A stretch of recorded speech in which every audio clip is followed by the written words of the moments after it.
লোক যা বলছে, হুজুর এখন তো আপনার তেজে যাওয়ার সময় হয়ে গেছে। তো উঠে আবার গাওয়াত দিচ্ছে, আবার গাওয়াত থেকে বলছে চলো যাই। তো কমিটির লোক এক সাহস করে কয়েছে, হুজুর অজু, কারণ আপনি কোরআন শরীফ লাড়বেন, কোরআন শরীফ লড়াবেন, কোরআন বের করবেন, অজু। তখন বলতেছে, কে রে পাগলা, নামুল আলেম খায়রুম মিন ইবাদাতে জাহেল। আলেমের নিত্যা মূর্খের ইবাদতের চাইতে উত্তম, তোর অজুর চাইতে আমার ঘুমের দাম বেশি রে। এমন হাদিস মারিছে, ওই সুবহানাল্লাহ হুজুরের সাথে চলেন হুজুর, আপনারা যা করবেন তাই। অথচ আমাদের নবী ঘুম থেকে ওঠার পরে জমজমের পানি দিয়ে ওযু করেছে। এখান থেকে প্রমাণ হয়ে গেল, নবী হোক, মৌলবি হোক, আলেম হোক, আর যাই হোক, ঘুম আসলে ওযু থাকে, ওযু থাকে। ফেরেশতা জিবরাইল একটা বোরাকের পিঠে করে বাইতুল মুকাদ্দাসে কিছুক্ষণ ব্রেক হলো, ওই জায়গায় আমাদের নবী 2 রাকাত নামাজ পড়ালেন। নামাজ আদায় করার পরে সংক্ষিপ্ত বলতেছি, কারণ 5 ওয়াক্ত নামাজের গুরুত্ব নিয়ে আলোচনা হবে। একটু খেয়াল করেন, নবী চলে গেলেন আল্লাহর আরশে। আল্লাহ পাক নবীকে নামাজ দিলেন 5 ওয়াক্ত। জোরে বলেন কয় ওয়াক্ত? কেউ কেউ বলে 50 ওয়াক্ত। মুসা আলাইহিস সালামের কারণে হয়ে গেছে 5 ওয়াক্ত। আমরা ছোটবেলা শুনতেছি যে নবী যখন 50 ওয়াক্ত নামাজ নিয়ে আসতেছে, মুসা নবীর সাথে দেখা। মুসা নবী বলতেছে, কি খবর? আল্লাহ 50 ওয়াক্ত নামাজ দিল, আপনার উম্মতেরা তো পারবে না, কুমালিয়ে আসেন। নবী গেল, আল্লাহ 5 ওয়াক্ত কুমা দিল। মুসা আলাইহিস সালাম বলতেছে, না না না, 45 ওয়াক্ত পারবি না, আবার যান। নবী 9 বার গেল। ধরে বলেন কয়বার? প্রত্যেকবারই 5 ওয়াক্ত করে, 5 ওয়াক্ত থাকলো। মুসা আলাইহিস সালাম বলতেছে, আপনার উম্মতেরা 5 ওয়াক্তও পারবি না। নবী কয়, আর যাও না। এটা বারবার যাওয়া। এর মধ্যে 2টা হিকমত। একটা হিকমত হলো, মুসা আলাইহিস সালাম নবীদের ভিতরে সবচাইতে চালাক নবী। জোরে বলেন কি নবী? চালাক নবী। নবী যদি আর একবারে খালি যেত, তাহলে আল্লাহ বলতো, 5 ওয়াক্ত রাখবি না, খালি জুম্মা পড়লে হবে। কারণ আমরা জুম্মা পড়বার চাই, কিন্তু 5 ওয়াক্তের মধ্যে আমাকে বিশেষ করে ফজরের নামাজ তো হয়ই না। কিন্তু আল্লাহ নবী বললেন, আমি আর যাবার পারবো না। এই 5 ওয়াক্ত নামাজ যে নবী দুনিয়াতে আসলেন, আল্লাহ বলে, নবী গো, আপনার উম্মতেরা 5 ওয়াক্ত আদায় করলে আমি 50 ওয়াক্তর সওয়াব দিয়ে দিব। সুবহানাল্লাহ। 5 ওয়াক্ত নামাজ নিয়ে নবী আসলেন রাতের শেষ ভাগে। যেরকম কোন ভাগে? শেষ ভাগে যখন আইলেন, আল্লাহ নবী কাবার চত্বরে ফজরের নামাজ আদায় করলেন। আদায় করার পরে নবী যখন কাবার চত্বর থেকে বের হচ্ছেন, সর্বপ্রথম যার সঙ্গে দেখা, তার নাম হলো আবু জেহেল। জোরে বলেন, নাম কি? আপনারা যারা হজ করছেন, এখানে প্রধান অতিথি হজ করছেন, আপনি করছেন? যাই হোক, যারা হজ করছেন তারা ওই জায়গায় গেলে আপনারা বুঝবার পারবেন। একেবারে আমি আশ্চর্য হয়ে গেছি। আবু জেহেলের বাড়ির থেকে কাবা হলো 200 মিটার, আর নবীর বাড়ি হলো 150 মিটার। মাঝখানটা আবু জেহেলের বাড়ি। পশ্চিম দিকে লা ইলাহা ইল্লাল্লাহ, আর পূর্ব দিকে মুহাম্মাদুর। আবু জেহেলের কপালে এত ভালো রে, কাবা, নবী, লা ইলাহা ইল্লাল্লাহ, মুহাম্মদ রাসূলুল্লাহ। তারপরে শালা এক ওয়াক্ত নামাজ পড়েনি। দেখছেন, এত কাছে ওর বাড়ি। দেখেন, এখন আবু জেহেলের দোসর, মসজিদের কাছে বাড়ি, মুয়াজ্জিন আকামত দিলে শুনবার পায়, তারপরেও নামাজ আদায় করে না। জোরে কোন কথা ঠিক কি না? রাসূল কি এমনি কইছে? লা সালাতা লা দীনা, যার নামাজ নেই তার ধর্মই নেই। কিসের ধর্ম রে? 2-1 কয় হিন্দু করে মূর্তি পূজা পহরা দেওয়া লাগতেছে হুজুর। আমার এক ভাই প্রধান অতিথি কি যেন বলবার চাইছিল, আসলে আমরা কিন্তু মূর্তি পহরা দেইনি, এবার কিন্তু হামও দিছি, মনে করেন। কিন্তু আমরা মূর্তি পহরা দেইনি, আমরা ষড়যন্ত্র পহরা দিয়েছি। মূর্তি ভাঙ্গে কারা আর দোষ চাপায় কাদের উপর? ধরে বলেন কথা ঠিক না? মূর্তি তো হিন্দুরাই ভাঙ্গে রে, দশমীর দিনে ভাঙবার যেটা চায় না মারে গুড়ি। আমি হিন্দুরে কইলাম, কে ভাই তোরাই ভাঙ্গিস, মাঝখানে ভাঙলে এত অপরাধ। হুজুরের তো ভাঙ্গারি জিনিস, ওটা কি? ওর সামনে নমস্কার করি, ওর হাত অঙ্গাই থাকে, ওর মুখের দেয় খাবার ধরি, কলা ধরি, ওই মুখ মেলাই না। এই দশমীর দিনে আমাকে খুব রাগ হয়, শালা তোর কোনো ক্ষমতাই নাই, চতকগুলো দিতলে বাবা এই নদী দিয়ে লাগতে লাগতে ভাঙ্গিয়া প্রমাণ করে দেয় ওর কোনো ক্ষমতা নাই, সমস্ত ক্ষমতার মালিককে। আরো জোরে বলেন। রাস্তার মোড়ে মোড়ে বিশাল বিশাল মূর্তি বানাছিল, 400 কোটি টাকা খরচ করে, 400 কোটি। চিটাগাঙ্গের একজন মা অহের তাড়নায় 12,000 টাকা দিয়ে তার সন্তান বিক্রি করে খায়, আর সেই বাংলাদেশের মোড়ে মোড়ে মূর্তি বানাইছিল। 5 আগস্টের পরে একটা মূর্তিও বাংলাদেশে নাই। এখান থেকে প্রমাণ হলো মুসলমান মূর্তি পড়া দিবে না, মূর্তি ভাঙ্গার জাত হলো মুসলমান। জোরে বলেন ঠিক না? পড়া দিয়ে খাবি? একটাও নেই, গলার দড়ি লেগে তাই নিয়ে ভাঙ্গিছে। জোরে কোন কথা ঠিক না? আগের বগুড়ার যে করে আছে যমুনা ব্রিজ যাতে একটা আসতে, এখন দেখে জায়গা খালি, মানে অন্য কাকু আবার ঢুকাবি। আমি বলতেছি এই নিয়ত করো না, এই নিয়ত করো না। বাংলাদেশ মূর্তির দেশ না, বাংলাদেশ হলো মসজিদের দেশ, মুসলমানের দেশ। জোরে বলেন কথা ঠিক না? হিন্দুরা মূর্তি বানায়, ওদের কথা আলাদা, কিন্তু আমরা মুসলমান, আমরা মূর্তি ধারণ করতে পারি। একটু মনোযোগ দিয়ে শোনেন। আবু জেহেলের সঙ্গে নবীর প্রথম দেখা, ফজরের নামাজ আদায় করে মেরাস্তায় ঘুরে আসা, দেখার আর লোক পেল না। আবু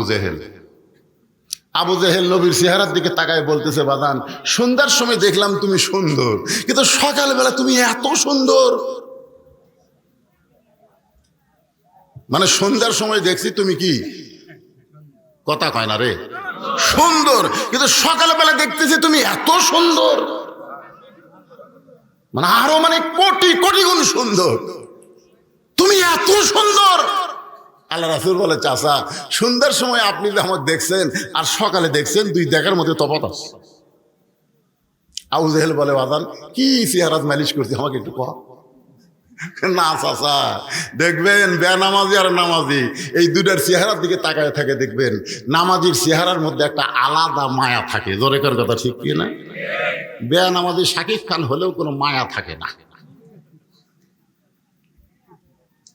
এই কপাল যখন আপনি ঠেকান আল্লাহর কুদরতি পায়ে, আর যখন বলেন সুবহান রব্বিয়াল আলা, সুবহান রব্বিয়াল আলা, আল্লাহ যে কত খুশি হয়। আল্লাহ খালি ডাকতে বলে, পাগলা রে তুই যতবার রুকু করিস সেজদা দিস, আমি ততবারই তোর জন্য জান্নাতের দরজা খুলে অপেক্ষা করি। কবে আসবি? সালামুন আলাইকুম তিবতুম ফাদখুলুহা খালিদিন। আল্লাহু আকবার। আল্লাহ রাসূল বলে, চাচা সন্ধ্যার সময় সুন্দর দেখছেন, আর সকালবেলা এত সুন্দর দেখার পিছনে কারণ হলো আজকে রাত্রেবেলা আমি ঘুমাইছিলাম, ঘুম থেকে চেতন করে জমজমের কূপের পানি দিয়ে ওযু করে বরাকের পিঠে চড়ে বাইতুল মুকাদ্দাসের মধ্যে গিয়ে 2 রাকাত নামাজ পড়ালাম। 2 রাকাত নামাজ পড়ানোর পরে 7 আসমান পাড়ি দিয়ে আল্লাহর কাছে গেলাম। আল্লাহ পাক আমাকে 5 ওয়াক্ত নামাজ দিয়েছে। আপনারা তো সুবহানাল্লাহ বলেন, কিন্তু আবু জেহেল নামাজের ওয়াজ শুনলে যারাই বেজার হবে মনে করবেন ওই আসলে আবু জেহেলের লোক। এই বাংলাদেশের প্রধানমন্ত্রী হাসিনা 560টা মসজিদ বানাচ্ছে, কিন্তু নামাজ কায়েমের আইন পাস করেনি। জোরে কোন কথা ঠিক না? তোরা কে মসজিদ বানাবার কথা? কি এই যে আমি নামাজের ওয়াজ করতেছি না, যার মনের মধ্যে একটু খারাপ লাগবে মনে করবি ওই আবু জেহেলেরই। কার কার খারাপ লাগতেছে শোনেন। এই যে আমার ভাই যে কইল নামাজ, ইন্নাস সালাতা তানহা আনিল ফাহশাই ওয়াল মুনকার, কোন ইবাদত লাগবে না, নামাজ আদায় করো, যাবতীয় পাপ কাজ কাছ থেকে আল্লাহ তোমাকে হেফাজত করে দিবে। এত পাওয়ার আল্লাহ নামাজে দিছে। এই জন্য বলেছে, যখন কোরআনের কোন শাসক, মুসলমান কোন শাসক প্রধানমন্ত্রী হবি, চেয়ারত বসার পরে পদ্মা সেতু নির্মাণ করা তার 1 নম্বর কাজ হবি না, বাল্য বিয়া বন্ধ করা তার 1 নম্বর কাজ না, বাল্য প্রেম বন্ধ করা লাগবে। ধরে কোন ঠিক কি না? আরে বিয়া ছোট অবস্থা কোলে কোলে হলেও যায় যাচ্ছে। আগে আমরা দেখছি কোলে কোলে বিয়ে, আর এখন সরকার বাল্য বিয়ে চলবি না, বাল্য প্রেম। ক্লাস 5-এর ছাত্র 3-র ছাত্রী গেলে বার হয়ে গেল, এটা কি করবো?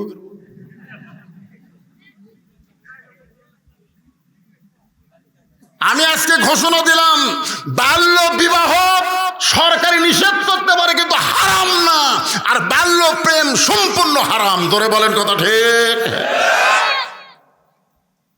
1 নম্বর দায়িত্ব হবে আল্লাযীনা ইম্মাক্কান্নাহুম ফিল আরদ আকামুস সালাত। 1 নম্বর কাজ হলো সালাত কায়েম করা, নামাজ কায়েম করা। আবু জেহেল সুবহানাল্লাহ কয়নি, আপনার তো সুবহানাল্লাহ করছেন। আবু জেহেল 2 ধাপ পিছনে গেছে, 2 ধাপ পিছনে যায় বলতেছে, বাবা আগে জানতাম তুমি আধা পাগলা, এই পুরা পাগলা কেমনে হলা? নবী কয়, চাচা পুরা পাগলা মানে? আরে পাগলা তুই কোস কি রে? তুই বাইতুল মুকাদ্দাসের মধ্যে আজকে রাত্রে নামাজ পড়াছু, সেটি থেকে আল্লাহর আরশত গেছু, বাদ দে, আল্লাহর আরশটা বাদ দে। বাইতুল মুকাদ্দাসের কথা আমি জীবনে 2 বার গেছি। আবু জেহেল বলতেছে, আমি জীবনে 2 বার গেছি, যাইতে 30 দিন, আসতে 30 দিন।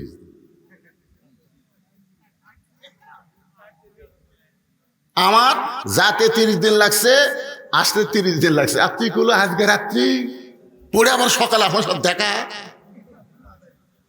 এ মাথা ঠিক আছে? সুবহানাল্লাহ কবি না? না, আবু জেহেল সুবহানাল্লাহ কবি। 1 দৌড় মারতেছে, নবী ইসলামকে গিয়ে বলে, চাচা আপনি আমার 1000 বার পাগল বলেন, অসুবিধা নেই, কিন্তু আপনি দৌড় কেন মারতেছেন? আবু জেহেল মুসকি মুসকি হাসি আর কয়, বহুদিন হলে আমি দেখতেছি আমার বাড়ির দিকে মানুষ থুতু দেয়, আর তোর বাড়ির দিকে মানুষ সালাম দেয়। অন্ধ হাফেজ হলে কি হবে? অন্ধ হাফেজ হলে কি হবে? চোখে দেখে না গরিবের সন্তান, মাদ্রাসায় লেখাপড়া করেছে, অথচ বাংলাদেশের বহু মানুষ আপনাকে নিম গেছি ওই মহান ব্যক্তির জন্যই চিনে। ধরে কোন কথা ঠিক না?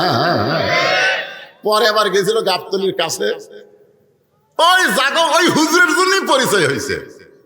ওই জায়গার নাম কি? হ্যাঁ, সন্ধ্যাবাড়ি রে, সন্ধ্যাবাড়ি। সন্ধ্যাবাড়ি সন্ধ্যা লাগলে আর কেছে না। চিন্তা করে দেখেন, কিছুদিন হলে আমি দেখতেছি যে আমার বাড়ির দিকে মানুষ থুতে দেয়, আর তোর বাড়ির দিকে সালাম দেয়। মক্কা থেকে বার করার কোন ইস্যু খুঁজে পাচ্ছি না, যে কি বানাবো, রাজাকার বানাবো না জঙ্গি বানাবো না জিএমবি বানাবো, একটা বানান লাগবে তো, একটা ইস্যু আছে, তোকে পাগল বানায়া মক্কা ছাড়া করবো। নাউজুবিল্লাহ, ধরে কম। এই কথা বলে আবু জেহেল 1 দৌড়। সর্বপ্রথম যে বাড়িতে আইছে সেই বাড়িটা হইল আবু বকরের বাড়ি। ধরে বলেন কার বাড়ি? আবু বকর। সঙ্গে সঙ্গে আবু বকর দরজা খুলে বলে, নেতা আপনি কি ভোটার আছেন? কারণ আমাদের মতন মানুষের বাড়ি আপনাদের মতন নেতারা 5 বছর পর পর আসে। ধরে বলেন কয় বছর? গতকাল মাহফিল করলাম ধুনুটের বেলকুচিতে, প্রধান অতিথি ছিল সিরাজ সাহেব, আসেনি। আমি বললাম, এটা যদি ভোটের 1 মাস আগে হতো, সিরাজ খালি লয় গ্রুপ লিয়া হাজির হতো। ও বাংলার গরিব, সামনে যদি ভোট দেওয়া শুরু হয়ে যায়, আবার তোমাকে দাম বেড়ে যাবে। আরে এই 15টা বছর আমরা ভোট দিবার পারিনি। তোর কথা ঠিক কিনা? দাদা গেছে ভোট দিবার, লাতিরা বলতেছে, দাদা আপনি কষ্ট করে কেন আইছেন? আপনার ভোট আমরা দিছি। দাদা বাড়ির দিকে যাইতে কয়, দাদা যাচ্ছেন, দাদির যেন পাঠান না, দাদিরটাও দেওয়া হচ্ছে। কে রে পাগলা, তোর দাদি 4 বছর আগে মরছে, কেমনে দিলি? মরাগুলোও দিচ্ছি দাদা, মরাগুলোও দিচ্ছি। এই রে ভোটের সাইজ ভাই যাওয়ার আগেই হয়ে যায়, তোরে কোন ঠিক?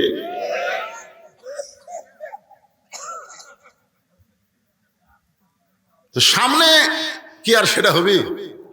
কি কন, মারবেন না? কি কন? অবশ্যই মারবেন। ভোটের আগে নেতারা যেভাবে গরিবের খবর নেয়, মানুষের খবর নেয়, ভোট গেলে আর তেমন খবর নেয় না। আবু বকর বলে, আপনি এত বড় নেতা হইয়া আমার মতন সাধারণ মানুষের দরজায় সকালবেলা খবর কি? আবু জেহেল বলতেছে, আবু বকর, তোমার নবী যে পাগল হয়েছে তুমি জানো? যে কইছে তোমার নবী পাগল হয়েছে, সঙ্গে সঙ্গে আবু বকর এভাবে শাহাদত আঙ্গুলি তুলে বলতেছে, আবু জেহেল, যেই কথা একবার বলেছিস ওই কথা যদি আর একবার বলিস। এটা কি? এটা কি? যেই কথা একবার বলেছিস ওই কথা খেলে আর একবার,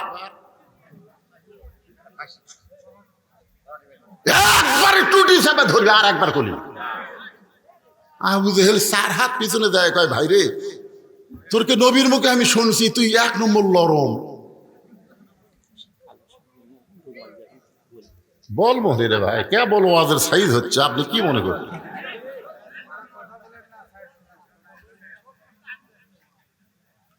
আপনাকে কি নামাজের ওয়াজ কারো মনে একটু বিরক্ত লাগতেছে? লাগলেই বুঝবেন, লাগলেই বুঝবেন আমার নাম না।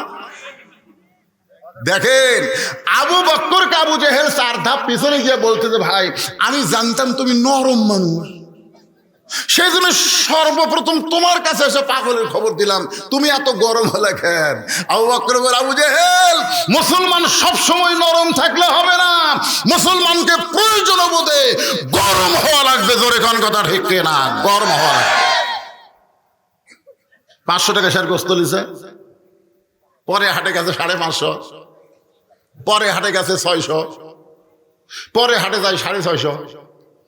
ওকে কে রে, হাট গেলি 50 বাড়ে, তাহলে তো পরে হাটে 2 কেজি নিয়ে 650 হিসাবে যেই দিছে, তোর না ভাই 1400।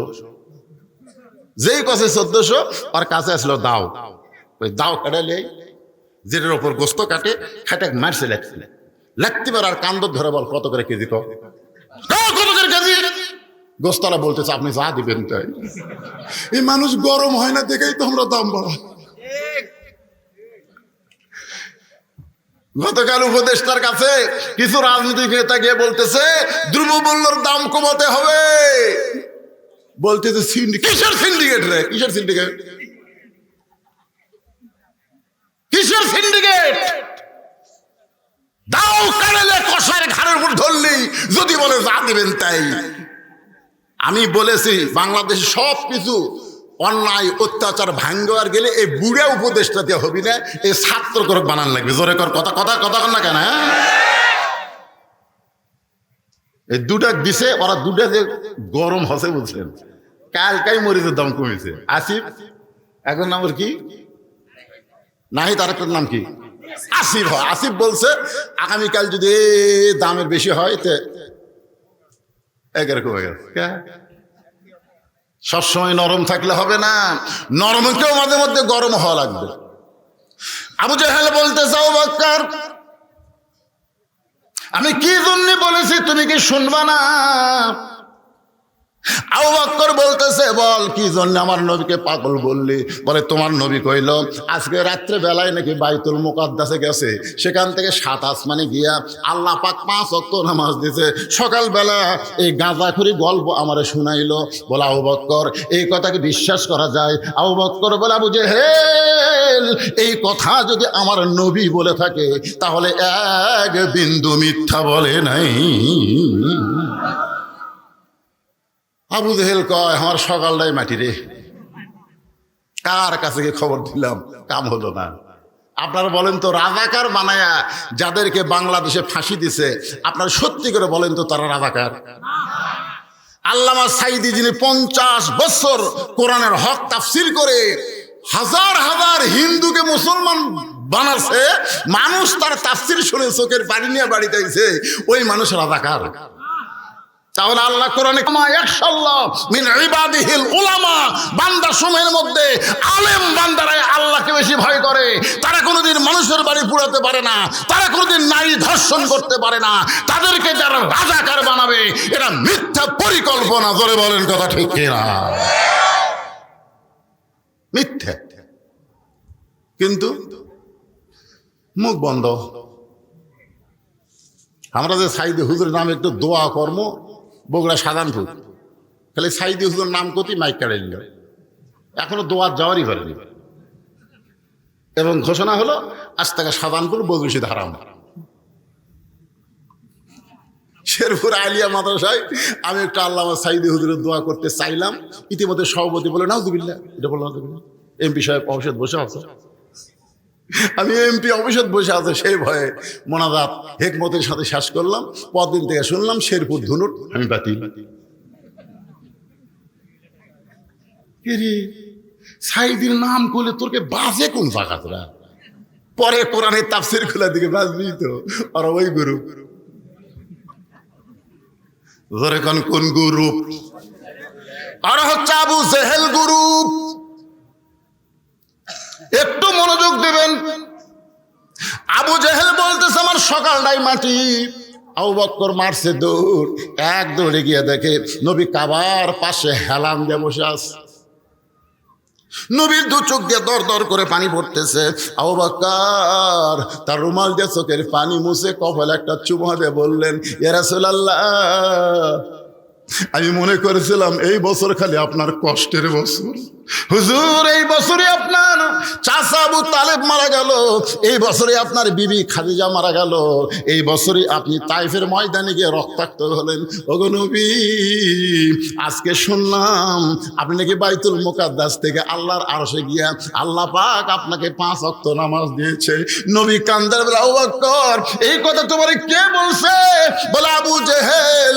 আল্লাহর নবী বলে, আবু বকর এই কথা কি তোমার বিশ্বাস হয়? আবু বকর বললেন, সাদ্দাকতা ইয়া রাসূলুল্লাহ, এক বিন্দু মিথ্যা নয়। সঙ্গে সঙ্গে নবী আবু বকরকে বুকের মধ্যে চেপে ধরে বললেন, আবু জেহেল আমারে পাগল বলার পর থেকেই আমার মনে হচ্ছে যত জায়গায় যাবি। আর ভাগ্য ভালো, আবু জেহেলের ভাগ্য ভালো, আবু বকরের দরজাত না যায়, যদি উমরের দরজাত যেত তাহলে কি হতো? কন্ত আপনারা এখন যদি উমরের দরজা যা বলতো তাহলে ওই ব্যস্ত। আবু বকর নরম মানুষই কথা, আর একবার কর। আর উমর হলো খাতির আছে, ভিতরে যাবি তরবারি এসে একবার। সঙ্গে সঙ্গে আল্লাহ বলে, হাবিব, যে আপনাকে খুশি করে দিল আপনার মেরাজকে বিশ্বাস করে, আজ থেকে শুধু আবু বকর নয়, তার নামের পিছনে আমি আল্লাহ সিদ্দিক ডিগ্রি দিয়া দিলাম। ধরে বলেন সুবহানাল্লাহ। হুজুর, আল্লাহ পাক আপনাকে 5 ওয়াক্ত নামাজ দিল। রাসূল বললেন, তুমি একলাই শুনবা। কিছুক্ষণ পরে চারদিক থেকে যে কয়টা সাহাবী সবাই নবীকে ঘিরে ধরে বললেন, ওগো আল্লাহর নবী, আল্লাহ পাক আপনাকে 5 ওয়াক্ত নামাজ দিয়েছে, মেহেরবানি করে একটু আমাদের বলেন। রাসূল বললেন, শুধু ফরজের কথা। রাসূল বললেন, প্রথম 2, প্রথম কি, এরপরে 4, 4, 3, 4। সাহেবেরা কয় করে 2।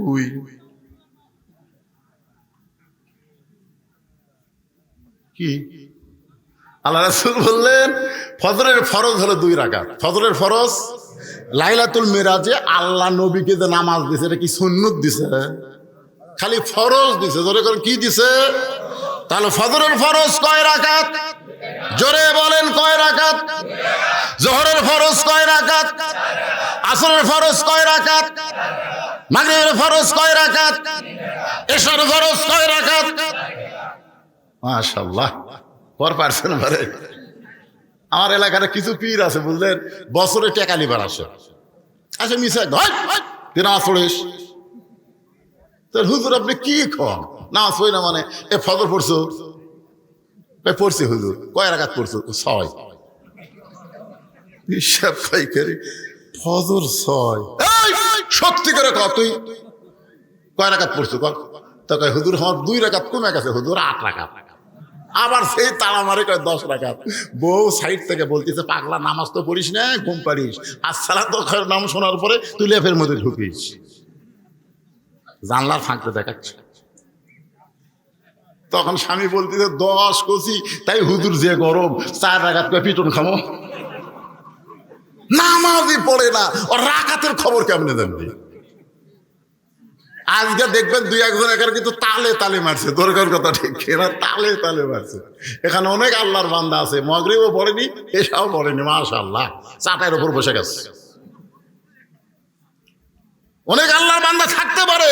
আজকে নামাজেরও শোনার পরে আমরা নিয়ত করব, হায়াতের কোনো গ্যারান্টি নাই, যে কোনো সময় যদি মরা লাগে নামাজ নিয়ে মরবো। জোরে কোন কথা ঠিক? হ্যাঁ। আমার ফারুক বললেন, নবী গো, আল্লাহ ইচ্ছা করলে 5 ওয়াক্ত নামাজ 10 রাকাত দিবার পারতেন, প্রত্যেক ওয়াক্ত 2 রাকাত। আল্লাহ ইচ্ছা করলে 5 ওয়াক্ত নামাজ 15 রাকাত দিবার পারতেন, প্রত্যেক ওয়াক্ত 3 রাকাত। আল্লাহ ইচ্ছা করলে 5 ওয়াক্ত নামাজ 20 রাকাত দিবার পারতেন, প্রত্যেক ওয়াক্ত 4 রাকাত করে। কিন্তু আল্লাহ তাআলা 10ও দিল না, 15ও দিল না, 20ও দিল না। আল্লাহ 17 রাকাত নামাজ কেমনি দেয়? মিল নাই। ধরে কান কি নাই? মিল নাই। করে 2, 4, 4, 3, আবার 4। আল্লাহ রাসূল বললেন, আল্লাহ কেমনে দেয় এটা যদি শুনবার চাও তাহলে সাইদ হয়ে বসো। আগে শোনা লাগবে তো, সামি না কথা আনা, শুনতে হবে আমল করার নিয়তে। বসো। সব সাহাবীকে সাইদ হয়ে বসে গেছে, বুঝলেন? নবী আমার ফজর থেকে শুরু করবেন। ফজরের 2 রাকাত আল্লাহ কেমনে দিল? নবী যখন ফজরের 2 রাকাত কেমনে পাইলেন, পড়লে কত সওয়াব, এই কথা যখনই বলতে যাবেন ঠিক ওই সময় আবু জেহেল গ্রুপ নিয়ে হাজির। নবী কেবল শুরু করবেন, এমন সময় আবু জেহেল কি নিয়ে হাজির? আবু জেহেলের গ্রুপ আছে না নাই? এজোর এখন আছে না নাই? আবু জেহেল গ্রুপ নিয়ে হাজির। নবী সাহাবীদেরকে নামাজের ওয়াজ কেবল শুরু করবে, ইতিমধ্যে আবু সুফিয়ান আবু জেহেলের গ্রুপের উকিল, ওই কাউয়ার মতন। ধরে কোন কার মতন? বর্তমান সাবেক প্রধানমন্ত্রী একটা ছিল না, কাউয়া। ময়না পাখি খাঁচাত বন্দি, আর কাউয়া গুলা খালি কাকা মরছে, মাজাত বল নাই, টেজে দুটা 2 হাত দেখাইছে আর বলছে খেলা হবি। কথাই কর পারিস না রে কাউয়া, খেলবার গেলে মাজাত বল থাকা লাগবে। জোরে কোন কথা কর না কেন? উকিল আবু সুফিয়ান বলতেছে, ও মুসলমানের নবী, আমাদের নেতা 2বার বাইতুল মুকাদ্দাস ভ্রমণ করেছে। আমাদের নেতা মানে আবু জেহেল, যাইতে লাগে 30 দিন, আসতে লাগে 30 দিন। আর তুমি কইছা আজকে রাত্রে বেলায় নাকি বাইতুল মুকাদ্দাসে 2 রাকাত নামাজ পড়াইছে। এই কথা বলে আবু সুফিয়ান চুপ। আবু জেহেল বলতেছে, আরো কি কম? বল, বাইতুল মুকাদ্দাসের দরজা জানলা কয়টা? সত্যি যদি বাইতুল মুকাদ্দাসে গিয়া থাকে আর 2 রাকাত নামাজ পড়ায় থাকে, তাহলে বাইতুল মুকাদ্দাসের দরজা জানলা বললি আমরা এখান থেকে চলে যাব। আবু বকর নবীর কাছে গিয়ে বলে, রাসূলুল্লাহ, আবু জেহেল আবু সুফিয়ানের মাধ্যমে যেই প্রশ্ন করতেছে বাইতুল মুকাদ্দাসের দরজা জানলা কয়টা, আপনি কি বলতে পারবেন? রাসূল বলে, আমি খালি নামাজ পড়াছি, আমি তো দরজা জানলা গুনিনি। আপনাকে মসজিদে অনেকে নামাজ পড়ে না, নামাজ পড়ার পরে যদি আপনি বলেন, ভাই তুই কি সত্যি নামাজ পড়ছো? পড়ছি, সামনে কাতারে। কার বিশ্বাস হয় না? হ্যাঁ, বিশ্বাস কেমনে হবে? তুই বল তো মসজিদে ফ্যান কয়টা? আচ্ছা, আপনারা কি মসজিদে ফ্যান গুনবার যান? এইগুলো অবান্তর প্রশ্ন। নবী গেছে, নবীকে নিজে গেছে, আল্লাহ লিয়ে গেছে, 2 রাকাত নামাজ পড়ায় এলিছে, আর নবী প্রশ্ন করতেছে দরজা আল্লাহ কবার কর। নবী যখন ছোট বাচ্চার মতন কাঁদতেছে, আবু বকর বলে, হুজুর সকালবেলা আপনাকে পাগল বলে গেছে, এখন গ্রুপ নিয়ে আইছে, আপনাকে চূড়ান্ত অপমান করতে পারে। এমন সময় জিবরাইল আল্লাহর কোরআনের আয়াত নিয়ে হাজির। তো ইজ্জু মান তাশা পড়েন, তো ইজ্জু মান তাশা ওয়া তুযিল্লু মান তাশা বিয়াদিকাল খায়র ইন্নাকা আলা কুল্লি শাইইন কাদির। আপনারা বলেন তো, সম্মান দেওয়ার মালিক কে? অপমান করার মালিক কে? ভালো মন্দর মালিক কে? এখন একবারে সবাই জোরে বলা লাগবে, সমস্ত ক্ষমতার মালিক কে? জিবরাইল বলে, হুজুর আমি আপনার কোলদারা হইয়া আমি আপনারে নিয়ে গেছি। আল্লাহ কয়, কেরে কোলদারা? বড় অপমান করতেছে, তুই কি করিস? বিয়ার অনুষ্ঠানে বর আর কোলদারা বোঝেন না? বর বেশি জানে না, কোলদারা বেশি জানে। কোলদারা শরম কম, বর তো গেলে সবসময় ঘন্টা, সবসময় ঘন্টা, একটা হাত রুমাল দিছে মুখর দিয়ে, কথা কয় না, কথা কয় না। তে এখন পেটও তো খিদে বুঝলেন, বর খালি ফটকালি, আর কোলদারা কি খাস না, খাস না। ওই যে জানলাতে দেখ, তোর খালা শৌরি দেখতেছে, ওই যে চারি শৌরি দেখতেছে, ওই যে তোর চাচা শ্বশুর খাড়ায় আছে, গেলা সব মামা শ্বশুরে, খাস না। ওরা কিন্তু তোকে দেখতেছে, তুই গরুর মতন খালি কবি আমাকে রে জামাই ভালো লয় রে, খাওয়া জামাই, আজকে তুই কম খা, আমরাই খাই, আগলা আমরা খাই, কারণ আমাকে আজকে শেষ খাওয়া। আল্লাহ বলেছে, মুসলমান তোমরা হলে দুনিয়াতে বরের জাত। খাবার বসে ক্ষুধাকে 3 ভাগ করবা, 1 ভাগ খাবা, 1 ভাগ পানি পান করবা, 1 ভাগ আল্লাহর জন্য ফাঁকা রাখবা। যতই গামলা গামলা খাবার থাক, খাইও না, কম করে খাও। বর পরদিন থেকে তোর খাওয়া শুরু হবি, ইলে একটাও খাওয়ার চান্স পাবি না। জোরে কোন কথা ঠিক কি? পরদিন মানে কি? পরদিন মানে বালতু সিরুনাল হায়াতাদ দুনিয়া ওয়াল আখিরাতু খায়রু ওয়া আবকা। জোরে বল আল্লাহু আকবার। ফেরেশতা জিবরাইল বলে, ইয়া রাসূলুল্লাহ আপনি বর আর আমি কোলদারা। হুজুর বাইতুল মুকাদ্দাসের জানলা দরজা নিয়ে আপনাকে প্রশ্ন করেছে, আপনি ওগুলো খেয়াল না করলে কি হবে? আমি গোটা বাইতুল মুকাদ্দাস আপনার সামনে হাজির করে দিলাম। গুনা গুনা আপনি কয়ে দেন। কিছুক্ষণ পরে আল্লাহ রাসূল বলতেছে, এই কয়টা জানলা, এই কয়টা দরজা। আবু সুফিয়ান বলতেছে, সবারই যাই। আবু জেহেল বলতে সবারই যায়। আবু সুফিয়ান বলে, না, অপমান করার কথা, খামাখা। মানে এমন কয়ে দিছে, ওই শালা তো নামাজ পড়ে যায়নি, বাইতুল মুকাদ্দাস থেকে আবু জেহেল নামাজ পড়ে গেছে, তাই দরজা জানলা ঘুমবার গেছিল, একের পয়েন্টে পয়েন্টে মিলে গেছে।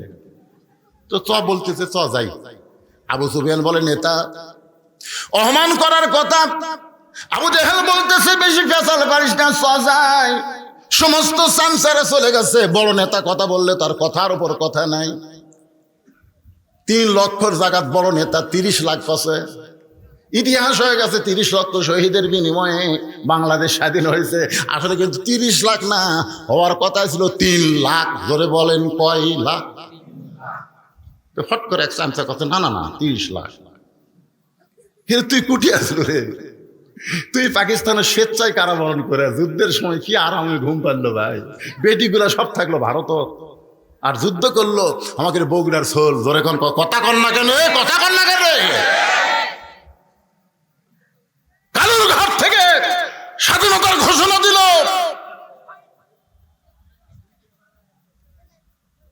মতিউর একটা বই লিখছে, আমার ফাঁসি হবে, বই পড়ে দেখবেন। কি মজাই মারছে ভাই। আশা করি গলাত মালা দেয়, কাম করলো কে আর মালা পাইলো কে? এই জন্যে বগুড়ার সন্তানকে সবাই বলে শহীদ জিয়া। আরাফার ময়দানে গিয়া শহীদ জিয়ার লাগানো গাছ, নিমের গাছের ছায় প্রত্যেকটা হাজি এবং মসজিদে, ওখানকে আরাফার যে মসজিদে সেখানে দোয়া হয় আল্লাহ এই আমাদের বগুড়ার সন্তান শহীদ জিয়ার নামে, এখনো হয়। ধরে কোন সুবহানাল্লাহ। কি মনে করছেন? কথা প্রসঙ্গে এই নদীকে আপনাদের শুনাইলাম। ইতিহাস আমাদের যুবকদের জানতে হবে, ভুল ইতিহাস শিখালে হবে না, আসল ইতিহাস জানার দরকার আছে না নাই? জোরে বলেন, আছে না নাই? কি বলতেছিলাম? সবাই চলে গেছে চামচারা, কিন্তু আবু সুফিয়ান বলে চলো যাই। মানে কি চলো যাই? এই এত পেঁচার বাড়ি ঘরের মধ্যে চল। ঘরের মধ্যে দুইজন উঠে 10 জানলা ভালো করে লাগা। আবু সুফিয়ান বলে কি করবেন যে দরজা, আরে ফাঁক ফুঁক দিয়ে শুনতে পারে, লাগা দরজা জানলা লাগায়া। আবু জেহেল বলতেছে আবু সুফিয়ান, ওই আল্লাহর শপথ করে বলতেছি আব্দুল্লাহর এতিম পোলা হলেন আল্লাহর নবী। আবু জেহেল দরজা জানলা বন্ধ করে বলতেছে আবু সুফিয়ান, আল্লাহর শপথ করে বলতেছি আব্দুল্লাহর এতিম পোলা হলো আল্লাহর নবী। তা আবু সুফিয়ান বলতেছে এই কথা ঘরের মধ্যে না কইয়া বাইরে যায় কহ।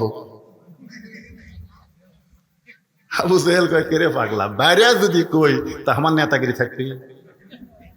খালি নেতাগিরি রক্ষা করার জন্যে ভালো মানুষগুলোকে ফাঁসির মঞ্চে নিয়ে গেছে। জোরে কোন কথা ঠিক কথা বলেন না কেন? আল্লাহর বান্দারা,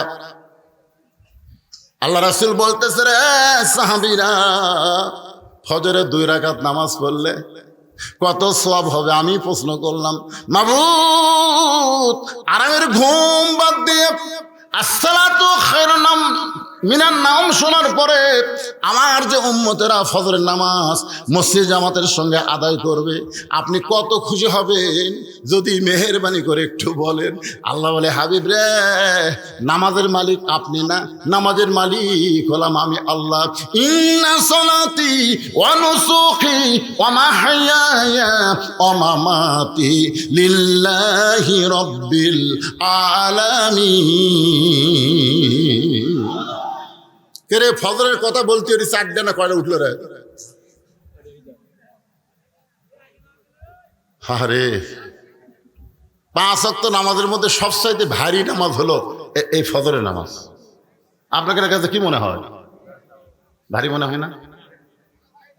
আরে যতই পড়েন তারপরেও শীতের কালে ল্যাপত ছেড়ে বের হতে মিন শারিল ওয়াসওয়াসিল খান্নাস, ভিতরে খান্নাসে ক্রিয়া করে। এ পাগলা চোখ বন্ধ করে, এখনো 8 ঘন্টা টাইম আছে। যেই বন্ধ করছেন ওই এমন টিপা শুরু করছে নামাজের শেষ চেতন। অনেক মুসল্লি আফসোস করে ভাই রে, চেতন পাছিলাম ভাই। আবার আল্লাহ বললেন হাবিব আসসালাতু খায়রুন মিনান নাওম শোনার পরে ল্যাপকে লাথি মারবি। ল্যাপক লাথি, কিসের শীত কিসের পানি? ল্যাপরে লাথি মাইরাম ঠান্ডা পানি দিয়ে উজু করে যখন মসজিদ রওনা দেয়, ফেরেশতা বলে আল্লাহ তোমার যুবক বান্দা যে সময় আরামের ঘুম দিবে সে সময় আসসালাতু খায়রুম মিনান নাওম শোনার সাথে সাথে ঘুমকে লাত্তি দিয়ে ল্যাপকে ফেলা দিয়ে ঠান্ডা পানি দিয়ে উজু করে তোমার মসজিদে যায়। এই বান্দার সময়, এই বান্দার সম্বন্ধে তোমার রেজাল্ট কি? আল্লাহ বলতে ফেরেশতা সাক্ষী থাকো, এরা শুধু মসজিদে যাচ্ছে না, মনে হয় এরা বদরের যুদ্ধে ডাক পেয়েছে। হুজুর আপনার আদি পিতা আদম আলাইহিস সালাম তওবা কবুল হওয়ার সঙ্গে সঙ্গে শুকরিয়া তান 2 রাকাত নামাজ পড়েছিল। এই 2 রাকাত নামাজ আমি আল্লাহর কাছে এতই ভালো লাগছে, আমি যত্ন করে রাইখা দিছিলাম। আজকে উম্মতি মুহাম্মাদের জন্য আদমের ওই 2 রাকাত নামাজ আপনাকে দিয়ে দিলাম। আপনার উম্মতেরা ফজরের 2 রাকাত নামাজ যখন জামাতে মসজিদ আদায় করবে, আদম নবীর সমপরিমাণ সওয়াব আমি আল্লাহ তাদের আমল নামায় দিয়া দিব। লিল্লাহি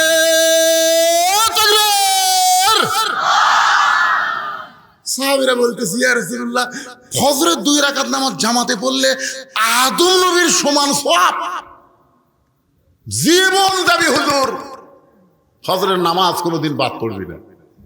সুবহানাল্লাহ। আপনারা কি করছেন? মাটির আদমকে আল্লাহ তৈরি করিয়া ঘোষণা করিলেন আল্লাহ শ্রেষ্ঠ বলিয়া, তাই নূরের ফেরেশতা করে আদমকে সেজদা। জোরে বলেন, নূরের ফেরেশতা করে আদমকে সেজদা। সবার চেয়ে দিলেন মাটির মানুষকে সম্মান। সবাই জোরে বলবেন ভাই, আল্লাহু আল্লাহু তুমি জানলি জানালুহু, শেষ করা তো যায় না গিয়ে তোমার গুণগান। এখন জোহরের 4 রাকাত নামাজ পড়লে, আসরের 4 রাকাত নামাজ পড়লে, মাগরিবের 3 রাকাত নামাজ পড়লে, এশার 4 রাকাত নামাজ পড়লে কত সওয়াব। আপনার কি শুনবার চান? কারা কারা শুনবেন? 2 হাত তোলা। আল্লাহ দেখেন, আল্লাহ দেখেন, আল্লাহ দেখেন, আল্লাহ দেখেন। হাত নামান। এই কমিটির মধ্যে একটু ফুসফুসি হচ্ছে কমিটি, কারণ একটা বক্তাও একটা টাকাও আপনাদের কাছ থেকে তোলেনি। তেরকে মধ্যে একটু উসখুস করতেছে। আপনারা ভালো মতো শুনতেছেন, কিন্তু এরা শুনতে পারতেছে না। এরা কয় কি যে হবি, ওই দিক থেকে 2 ছড়া উঠলো, ওটি থেকে আমি শোনেন। এই নামাজের ওয়াজ শুনতে যারা উঠতেছে ওদের কাছে গামছা নিয়ে দেওয়া লাভ নেই, কারণ টাকা থাকলেও এই সানারা দিবি না। ধরে কোন কথা দিবি না। আমি নিজের চোখে দেখছি ভাই, পকেট ভরা টাকা নিজের চোখে দেখছি। 500 টাকা, 200 টাকা, 100 টাকা আছে। ওর সামনে মসজিদের মগ গেছে, মসজিদের মগ 500, 200, 100, 10 টাকা নাই, মানে 10 টাকা নাই। ভরা টাকা থুয়া 10 টাকা নেই, ঠেলা মারছে। 2 কান্দের ফেরেশতা বলতেছে, আল্লাহ এর কান্দর থেকে কি করবো? এর কান্দর থেকে করবো কি? পকেট ভরা টাকা থুয়া যাই তোমার দান বাক্স ঠেলা মারি কি? আল্লাহ বলতেছে, ওই দান বাক্স ঠেলা মারিনি রে, ওই জান্নাত ঠেলা মারছে। জান্নাতই ঠেলা মারছে। যতই নামাজ পড়ুক কাম হবে না। এই কমিটির মধ্যে এরকম একটু চিন্তা করতেছে, গরমের মধ্যে তোমার ফ্যান দিছে, তারপরে গরম লাগতেছে। হ্যাঁ, হোক, অসুবিধা নাই। আপনি কি তার ফ্যান নাই? তেরকে ভিতরে একটা সন্দেহ হচ্ছে যে শেষ পর্যন্ত লোক থাকবি কেবারে, হুজুর যে ওয়াজ ধরলো। আমি আপনাকে এলাকার জীবনে আছি, কন একটু প্রাণ ভরে ওয়াজ করি, আপনারা শোনেন। তেরকে খুশখুশিটা বন্ধ করার জন্য আপনার কাছে চাদর আর রুমাল যাবে। এই মুরব্বী, ও মুরব্বী, মুরব্বী দেখছেন, দেখছেন।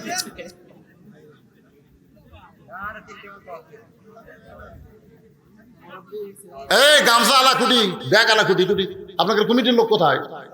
সেগুলো নিজের তো আওয়াজগুলো একজন দেন না, টেকালে আরেক দিকে ছেড়ে দেবি। বহু গাঁজা খোর, হিরোইন খোর বাড়াছে, জোরে কোন কথা ঠিক কিনা? আর মেয়েদের মধ্যে যদি মেয়েরাই আদায় করে তাহলে কোনো সমস্যা নাই। আর আপনাকে বিশ্বস্ত লোক পাঠাবেন।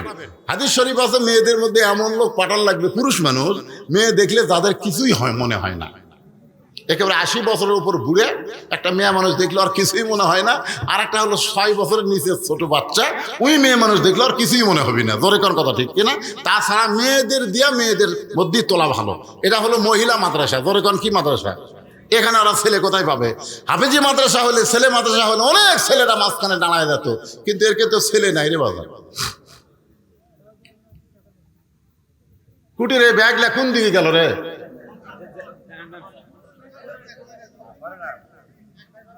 এই সাইড থেকে ধরছে, এই সাইড থেকে দেখতে দিচ্ছি। আপনারা দিচ্ছেন সবাই, খাড়াই দেওয়া শেষ আপনাকে।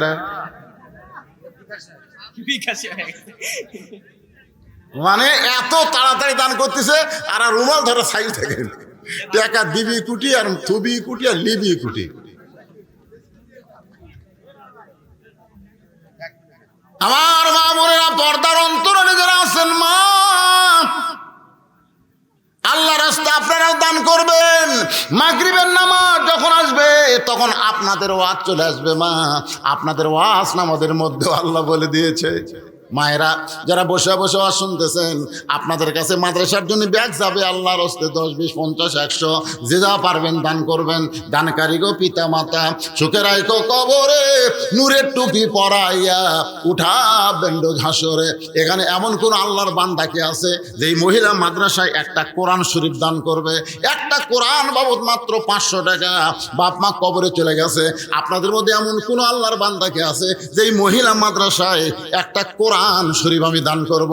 আপনাকে বাজার থেকে কোরআন কিনে আনা লাগবে না, আপনি 500 টাকা দেওয়া মাত্র একটা কোরআন দানের সওয়াব আল্লাহ আপনাকে রোগ দিয়ে দিবে। সামনে থেকে দেওয়া লাগবে বাজান, লগত দেন। এই দেখেন, আসেন বাবা, আপনি একটু ওই দিক দিয়ে আসেন, সোনার চান আসেন। হ্যাঁ, দেখেন কিভাবে ওয়াজ শুনতেছে, শুরুর থেকে এ পর্যন্ত চোখ পাল্টায়নি। মনে করতেছি এই শুধু কাম ছাড়া যায় কে? নবীর মাদ্রাসায় একটা কোরআন শরীফ দেওয়ার ভাগ্যের ব্যাপার। বাপ মা যাদের কবরে গেছে খালি নিয়ত করেন, আল্লাহ একটা কোরআন শরীফ দিলাম, যা সব হয় বাপ মার খবরে দিও। কত কিছু করা লাগতো, বাপ মা থাকলে আপেল কিনা, বেদনা কিনা, ল্যাপের কম্বল কিনা, এ কিনা সে কিনা। কবরে গেছে আর কোনো খবর নেই। আর সেই মরা মা বাবার জন্যে নবীর এতিম মাদ্রাসায় একটা কোরআন বাবদ 500 টাকা দিবেন, দোয়া করে দিব আল্লাহ বাপ্পার কবরকে যেন আল্লাহ জান্নাত বানায় দেয়। মাশাআল্লাহ। আর একজন পাওয়া গেল, আল্লাহ তোমার এতিম মাদ্রাসায় একটা কোরআন বাবদ 500 টাকা দান করেছে। আর একজন কোরআন শরীফ বাবদ, একটু বাতাসে উড়ে যাচ্ছে তো একটু, আচ্ছা ঠিক আছে। আরেকজন কোরআন শরীফ বাবদ 500 টাকা দান করছে, আল্লাহ কবুল করেন। আর একজন আল্লাহর বান্দা কোরআন শরীফ বাবদ 500 টাকা দান করছে, আল্লাহ দানকে কবুল করেন, আল্লাহুম্মা আমিন। আর একজন আল্লাহ তোমার বান্দা বাপ মার জন্য কোরআন শরীফ বাবদ নবীর এতিম মাদ্রাসায় 500 টাকা দান করেছে, আল্লাহ দানকে কবুল করেন, আল্লাহুম্মা আমিন। একজনও লড়াচড়া করবেন না, যারা শুধু কোরআন শরীফ দিবেন। কোরআন শরীফ সবচাইতে বড় দান। নবীর এতিম মাদ্রাসায়, মহিলা মাদ্রাসা একটা কোরআন বাবদ 500 টাকা দিলেই আপনি কোরআন দানের সওয়াব পেয়ে যাবেন।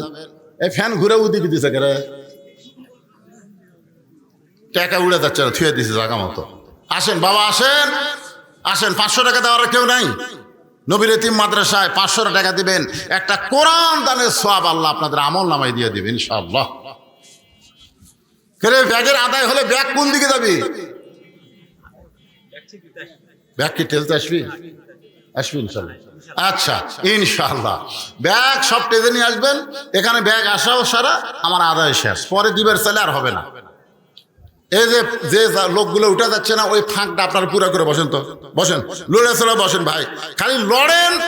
একটা ঝাঁকি দিয়ে সামনে আসেন, 1 বছর ডাক্তারের কাছে যাওয়া লাগবে না। সবচাইতে বড় ডাক্তার আল্লাহর কোরআন, আমার কথা না, আল্লাহর কথা, আল্লাহর কথা। অনুনাজ্জিলু মিনাল কুরআনি মা হুয়া শিফাউ ওয়া রাহমাতুল লিল মুমিনিন। এই কোরআনকে আল্লাহ মুমিনদের যাবতীয় রোগের ঔষধ হিসাবে, শেফা হিসাবে আল্লাহ নাজিল করেছে। জোরে কোন সুবহানাল্লাহ। সুবহানাল্লাহ জোরে কোয়া যায় না? এই ব্যাগগুলো সব নিয়ে আসো বাবা, নিয়ে আসো। আর সবাই বসেন, এই যারা ডানে আছেন ঘন্টার পর ঘন্টা, এই শুধু কি বসেন না কেন? ওরা উঠে আপনাকে বসার চান্স দিয়ে দিল। বসেন বসেন।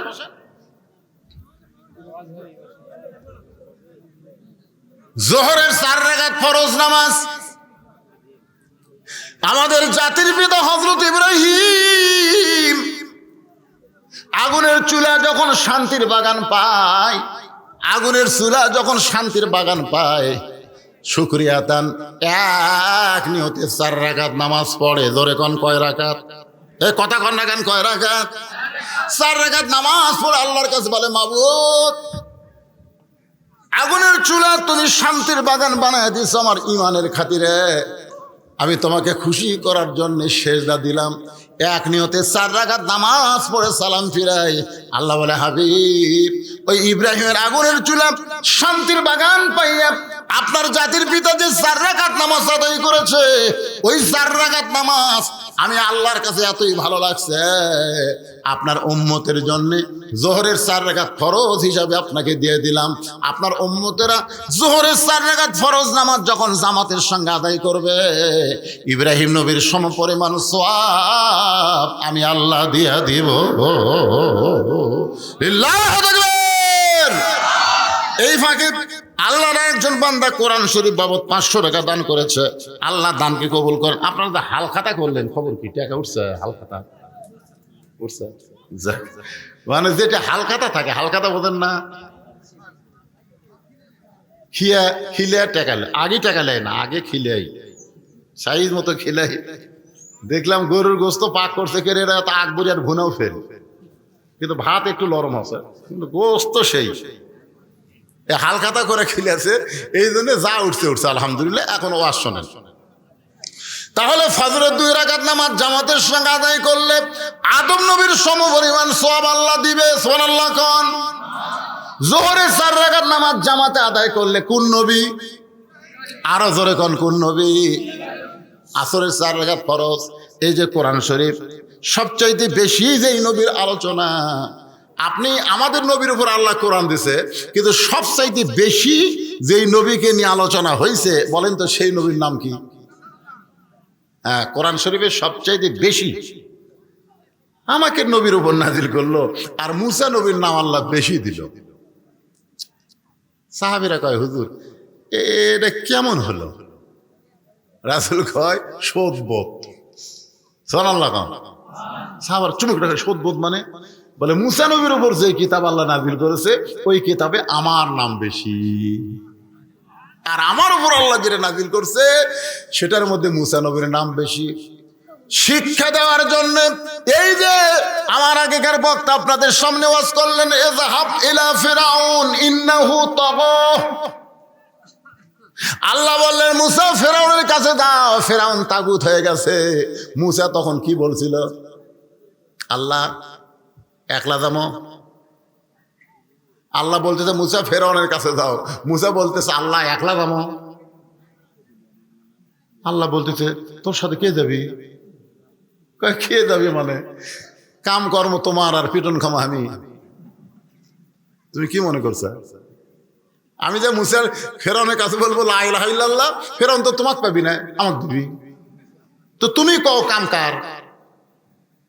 আল্লাহ বলতেছে আমার কাম। ওমান আহসানু কওলাম মিম্মান দা ইলাল্লাহ ওয়া আমিলা সালিহান ওয়া ক্বালা ইন্নানী মিনাল মুসলিমিন। জোরে কোন সুবহানাল্লাহ।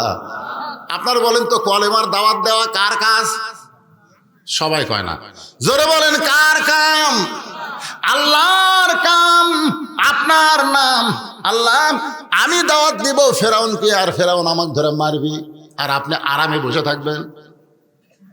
আল্লাহ কয় মুসা তুই কি চাস?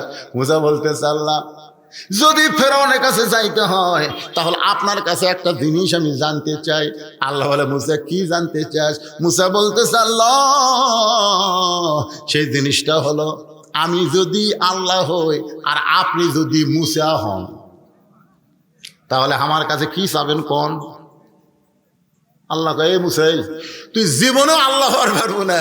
মুসা বলতেছে আল্লাহ তুমিও কোনোদিন মুসা হতে পারবা না, তোমার জায়গা তুমি, আমার জায়গা তুমি।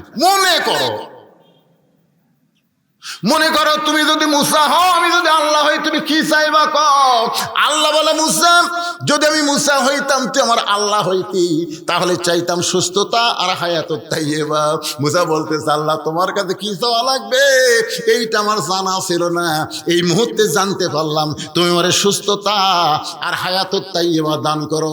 আল্লাহ বলে মুসা রে তুই বড় চালাক। জোরে করো সুবহানাল্লাহ। সেই মুসা নবী যখন সাগরের কাছে গেল, জোরে কোন কিসের কাছে? তিন দিকে ফেরাউনের সৈন্যরা মুসা নবীকে ঘিরে ধারণ করেছে, এখন সামনে সাগর। ফেরাউন বলতেছে মুসা রে আর দৌড়াবো না, আর দৌড়াবো না।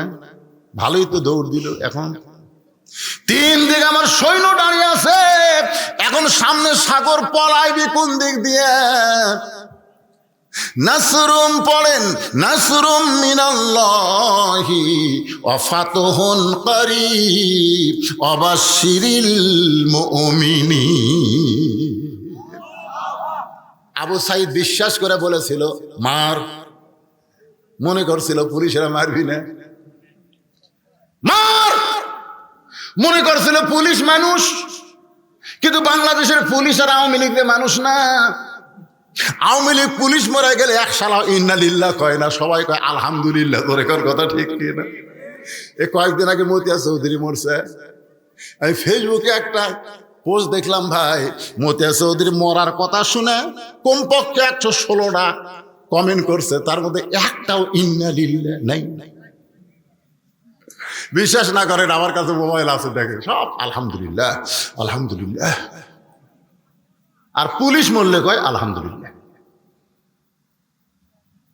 চিন্তা করতে পারেন একটা নিরস্ত যুবকের বুকে গুলি বসাই দিলে একটা করেনি, একটা করলে তাও হতো, বারবার করছে। বাজান রে কেন বললাম কথাটা আপনাকে বোঝানোর জন্য, বর্তমানের সাথে সেই সময়ের মিল। ফেরাউন বলে সাগর এখন পলাবি কোন দিক দিয়ে? আপনারা বলেন তো মুসা নবীর প্রতি আল্লাহর ঈমান কমজোরি না জুরি? এই ধরে কোন কমজোরি না জুরি? ফেরাউন কার দৌড়াবো না? মুসা বলতে আমি ঠিকই দৌড়াবো কিন্তু তুমি ভালো। ফেরাউন কয় তোর সাথে সাথে দৌড়াবো রে। মুসা কয় আল্লাহ তুমি যেটি আমাকে থামে দিলে সাগর দিয়ে, আমি বলে আমার সাথেই দৌড়াবি, ঠিক আছে? আল্লাহ কয় মার লাঠি। মুসা মার লাঠি, কুটি মারবো, কয় ফেরাউনক লয় সাগরত মার। 12টা রাস্তা হয়ে গেছে, মুসা নবী যেই রাস্তা দিয়ে মারছে দূর, ফেরাউন সাথে সাথে দলবল নিয়ে দৌড় মারছে। বাদাম যাওয়া লাগে নাই, তার আগে সাগর একাকার হয়ে গেছে। ওই ফাঁকা জায়গা মুসা নবী তার সাঙ্গ পাঙ্গদেরকে বলতেছে যে আল্লাহ সাগরকে রাস্তা বানায় দিল, ওই আল্লাহর শুকরিয়া তান আমরা আল্লাহকে সেজদা দিব। আল্লাহ সুবহানাল্লাহ আলহামদুলিল্লাহ যতই জিকির করেন আমার দয়াল বাবার দরবারেতে যতই করেন কোন জিকিরে আল্লাহ খুশি না। সবচাইতে বড় খুশি হলো রুকু সেজদার নামাজে। ধরে কোন কথা ঠিক কিনা? কবরে যখন যাবেন ভাইরে, কবরে যখন যাবেন মুনকির নাকির এসে প্রশ্ন করবে মান রব্বুকা, তোর রবকে? আপনি কিছুই করা লাগবে, আপনি ডাঁটে ঘুম পাড়বেন, আপনি নামাজ খাড়া হবে, আপনি জানবেন না, আপনি জানবারই পারবেন না। আপনার নামাজ খাড়া হয়ে বলতে কে রে মুনকির নাকির, এই কাকে রব সম্পর্কে প্রশ্ন করিস? এই সারা জীবনে কয় ওয়াক্ত নামাজ পড়ছে মুনকির নাকির? আমরা হিসাব জানি। তাহলে রব সম্পর্কে প্রশ্ন করতেছিস? এই মসজিদের মধ্যে ঢুকাই নামাজের নিয়ত করেই বলছে আলহামদুলিল্লাহ রব্বিল আলামিন। রুকু যাই বলছে সুবহান রাব্বিয়াল আযীম, সিজদা যাই বলছে সুবহান রাব্বিয়াল আলা। এতবার রব রব রব রব করে আসে আবার রব। মুনকির নাকির কয় আল্লাহ তোমার বান্দাকে রব সম্পর্কে প্রশ্ন করার পরে নামাজ যে খেপা খেপছে, আল্লাহ কয় নামাজ নিয়ে কবরে আছে, ওর আবার কিসের রব দেয়া লাগবে? ওর উত্তর হয়ে গেছে। যার নামাজ আছে তার রবের উত্তর হয়ে গেছে, সুবহানাল্লাহ। যার নামাজ নাই তার খবর কি? আল্লাহর বান্দার একটু মনোযোগ দিয়ে কথাগুলো শুনবেন। শুকরিয়া তান 4 রাকাত নামাজ আদায় করে, ওই 4 রাকাত নামাজ আল্লাহর এতই ভালো লাগে, আল্লাহ বলে হাবিব মুসা নবীর 4 রাকাত নামাজ আমি আল্লাহ বলে যত্ন করে ভাইকে দিয়েছি, আজকে আপনার উম্মতের জন্য আসরের 4 রাকাত নামাজ দিয়া দিলাম। আপনার উম্মতেরা আসরের 4 রাকাত নামাজ যখন জামাতের সঙ্গে আদায় করবে, মুসা নবীর সম পরিমাণ সওয়াব আমি আল্লাহ দিয়া দিব। লিল্লাহি তাকবীর। কয়টা গেলে?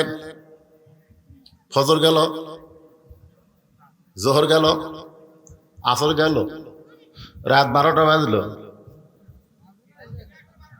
কয় মিনিট বাকি আছে? 3 মিনিট। আর 2টা নামাজ আছে।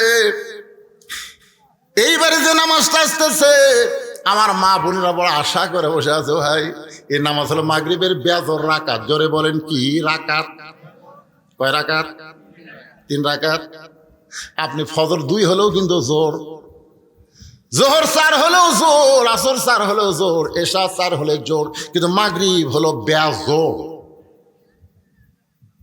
হাবিব আপনার উপর যে কোরআন নাজিল করেছি, এই কোরআনে একজন নবীর নাম আছে,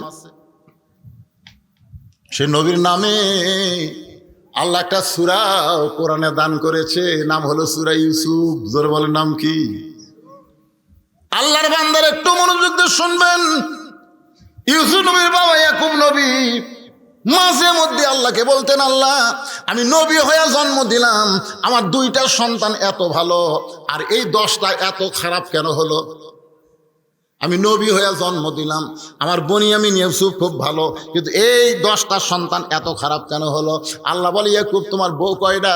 ইয়াকুব বলে, বউ হচ্ছে 2টা। তোমার যে বউ ভালো সে বউয়ের বেটা ইউসুফ আর বনিয়ামিন ভালো, আর তোমার যে বউ খারাপ ওই বউয়ের পেটের 10 বেটাই খারাপ। ওরা একেবারে রক্তমাখা জামা গিয়ে এসে বাপের কাছে বলতেছে, আব্বা আব্বা। ইয়াকুব কয়, কি রে বা? আমরা বহু চেষ্টা করছি আব্বা, ইউসুফ বাঁচাবার পারল না। আপনি খুবই কষ্ট পাবেন এই কারণে, জামা বাঁচাচ্ছি আব্বা। আচ্ছা বলেন তো, এটা একটা কথা? বাঘে যদি ইউসুফ নবীরে ধরে তো আগে জামা খুলে ধরবি না জামা সহই ধরবি? কথা কর না কে রে ভাই, কথা কর না কেন? এই যে 54,000 ভুয়া মুক্তিযোদ্ধা জন্ম আছে 72-এ, কারো জন্ম 71-এ, ওই হলো মুক্তিযোদ্ধা। প্রতি মাসে 20,000 করে টাকা খেতে পারে। হায় হায় রে, কি মনে করতেছেন? আল্লাহর বান্দার একটু মনোযোগ দিয়ে শোনেন। সন্তান যদি খারাপ হয় বাবার কোনো দোষ না, দোষ হলো মার। এই জন্য একজন নেপোলিয়ান খ্রিস্টান বলেছে, একটা ভালো সন্তান যদি তোমরা পাবার চাও তাহলে ভালো একটা মায়ের দরকার। ভালো মা যদি বানাবার চান তাহলে প্রাইমারিতে না দিয়া এই মাদ্রাসা দেন। কারণ প্রাইমারিতে গেলে কি শিখবে? আকডম বাগডম ঘোড়াডম সাথে ঢাক ঢোলক ঝাঁতর বাজে, বাঁচতে বাঁচতে চললো ঢুলি ঢুলি গেল কমলা ফুলি। আর এই মাদ্রাসায় দেন সব শিখবে। এখনকার মাদ্রাসা শুধু কোরআন হাদিস শিক্ষা দেয় না, এর সাথে সাথে বাংলা ইংরেজি অঙ্ক বিজ্ঞান পর্যন্ত শিখাই। ধরে কোন কথা ঠিক কিনা ভাই? কথা কন না কেন? মেয়েদের সবচাইতে গুরুত্বপূর্ণ যে জিনিস সেটা হলো পর্দা। পর্দা যদি না থাকে ওই বেপর্দার পেট থেকে কোনোদিন আল্লাহওয়ালা আসবে না। বেপর্দার পেট থেকে কোনোদিন ভালো সন্তান জন্ম নেবে না। ভালো সন্তান নিবার গেলে ভালো একটা মায়ের দরকার। আল্লাহ বলে, ইয়াকুব রে, তোর যে বউ ভালো সে বউয়ের পেট থেকে বাড়াইছে 2টা ভালো, বনিয়ামিন ইউসুফ। আর যে বউ খারাপ ওই 10টা খারাপ। রক্ত মাকে এসে করছে, আব্বা বহু চেষ্টা করছি ইউসুফও বাঁচাবার পারিনি আব্বা, কিন্তু জামা বাঁচাছি। ইয়াকুব হাতত নিয়ে দেখে জামার একটা জায়গা তো ছেড়েনি। বুঝবার পারছে এই 10 জন ষড়যন্ত্র করতেছে। আমরাও কিন্তু বুঝবার পারছি আলেম ওলামাকে নিয়ে এই সরকার ষড়যন্ত্র করতেছে। ধরে কথা কর না কেন? ইয়াকুব নবী রক্তমাখা জামা নিয়ে ঘরের মধ্যে আসল জায়গার বিচার। কারণ জজ কোর্ট, সুপ্রিম কোর্ট, হাইকোর্ট সরকারের দখলে গেছে। এখন ভালো মানুষের আর বিচার নাই, তবে আসল জায়গার বিচার ঠিকই আছে। আছে না? না? আপনারা কি মনে করছেন খালি আবু সাইদের বুকে রক্ত দিয়া বাংলাদেশের বিজয় হয় নাই? অনেক মানুষ আফসোসে তাহাজ্জুদে নামাজ পড়ে আল্লাহর কাছে এই বিপদ থেকে বাঁচার জন্য চোখের পানি ফেলেছে। ধরে কোন কথা ঠিক? কথা কন। আল্লাহর কাছে ফরিয়াদ করতেছে, মাবুদ আমার 10টা সন্তান আর ইউসুফকে নিয়ে ষড়যন্ত্র করতেছে, আমি ইউসুফকে একটু ভালোবাসি বেশি, এইটা মনে করে শত্রুতা করে। তবে আমার ইউসুফ যেখানেই থাক না কেন আল্লাহ আমার ইউসুফ রে তুমি হেফাজত করো। আপনার বলেন তো বাপের দোয়া আল্লাহ কবুল করে কি করে না? বাপ লিয়াচ্ছে আমার কাছে সন্তান, হুজুর আমার বেটা খাফিজি মাসার দিবার চাই, দোয়া করে দেন। আমি খালি তুই থাকতে আমার কাছে, আমি বললাম তুই থাকতে আমার কাছে, তার মানে কি বুঝলাম? তুই বাপ থাকতে আমি কি রে পাগলা? বাপের দোয়া মায়ের দোয়া সন্তানের জন্য কোনো ব্যয় থাকে না। তীর যেমন অনেক লক্ষ্যভ্রষ্ট হতে পারে, কিন্তু বাপ মার দোয়া লক্ষ্যভ্রষ্ট হয় না। ধরে কোন কথা ঠিক? কথা কন না কেন? আর বেটা আমার কাছে নিয়ে যাচ্ছে, হুজুর দোয়া করে দেন তো। কে রে পাগলা? আমার দোয়া তুরই দোয়া। আপনার সন্তানকে আপনি দোয়া করবেন, আল্লাহ কবুল করবে না?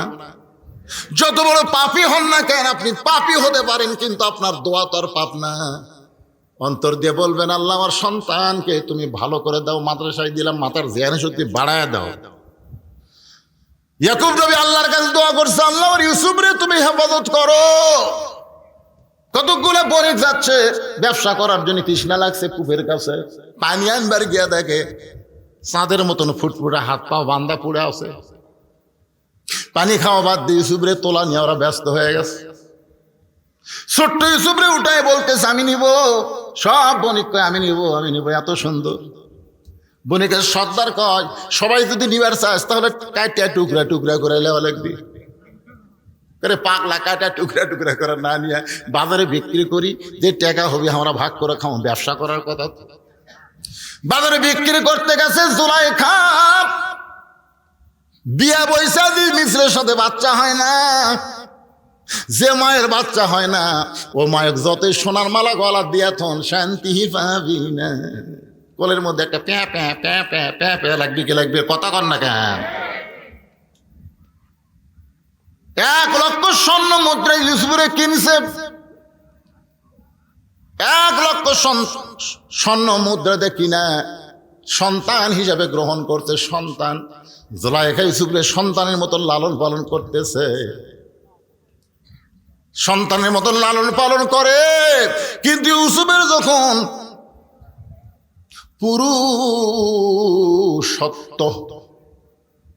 পুরুষত্ব বোঝেন? বোঝেন না?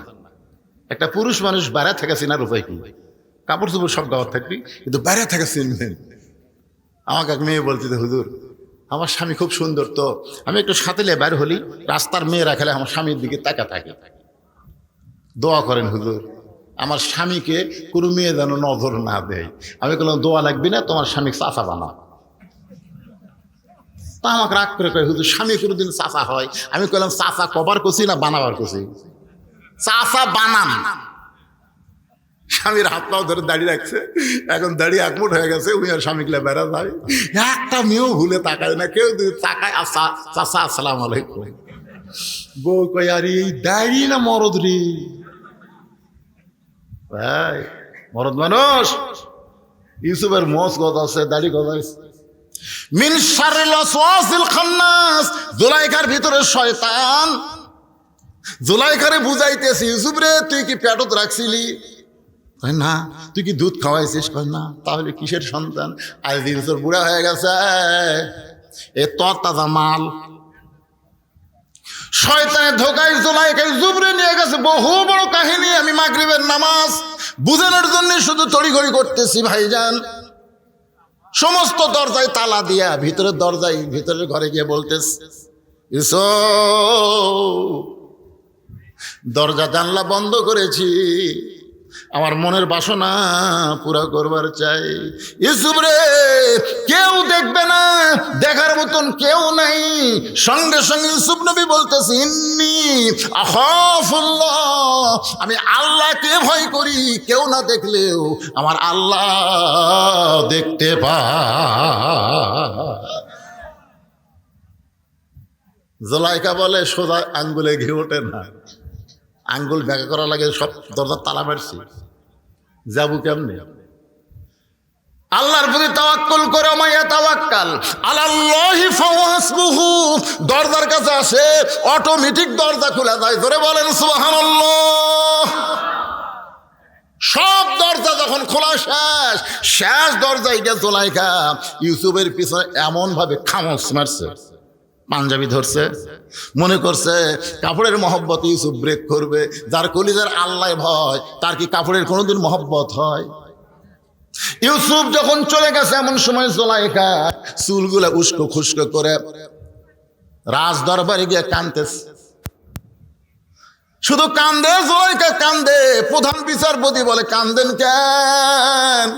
জুলাইখা বলতেছে, এত কষ্ট করে লালন পালন করলাম সন্তান হিসাবে, আজকে সেই ইউসুফ আমার ইজ্জত নষ্ট করবার চাইছিল। আমি বহু কষ্ট করে আমার ইজ্জত বাঁচাইছি। অ্যাটেন্ড টু মার্ডার, মানে মার্ডার। এমন হয় জুলাইখা কাঁদতেছে। কাঁদতেছে। জুলাইখার চোখের পানি দেখে বিচারপতি বলতেছে, মা জুলাইখা কাঁদো না, অবশ্যই ইউসুফের বিচার হবে। জুলাইখা ঘরের মধ্যে সে মুস্কি মুস্কি হাসে, পিছন দিকে ওর স্বামী আজিজ মিত্র দাঁড়ায় গেছে। বলে, জুলাইখা কার নামে ধর্ষণের বিচার দিলে? জুলাইখা রে মুস্কি মুস্কি হাসতেছে। জুলাইখা বলে, সোজা আঙ্গুলে যখন ঘি উঠবে না তখন 13 বছর বন্দি রাইখা হাসপাতালে গিয়া ইনজেকশন মারা লাগবে। জোরে কোন কথা ঠিক কি না? বাজান একটু খেয়াল করবেন, জুলাইখার বিচার হবে, ইউসুফের বিচার হবে পরদিন। হাজার হাজার মানুষ আইছে মনে ঘৃণা নিয়া, মনের মধ্যে ঘৃণা নিয়ে আইছে যে সন্তান হয়ে আমার দিকে খারাপ নজর দেয়, তাকে লালন পালন করছে, সেই সন্তান ইজ্জত নষ্ট করবার চাই। এই নিমো খারাম কেমন দেখার জন্য এসে সবাই চারিদিকে খাড়া হইয়া মাঝখানে ইউসুফরে টান করাই দিছে। ইউসুফ মাথা নিচু করে দাঁড়ায় আছে। প্রত্যেকটা মানুষ ইউসুফের দিকে তাকায় বলে, এত সুন্দর একজন যুবক কোনোদিন খারাপি করতে পারে? জোরে বলেন, পারে? 50 বছর কোরআনের তাফসীর করা বাংলাদেশের শ্রেষ্ঠ মুফাসসির, চেহারার দিকে তাকাইলে মনে হয় এই মানুষটা কোনোদিন রাজাকার হইতে পারে।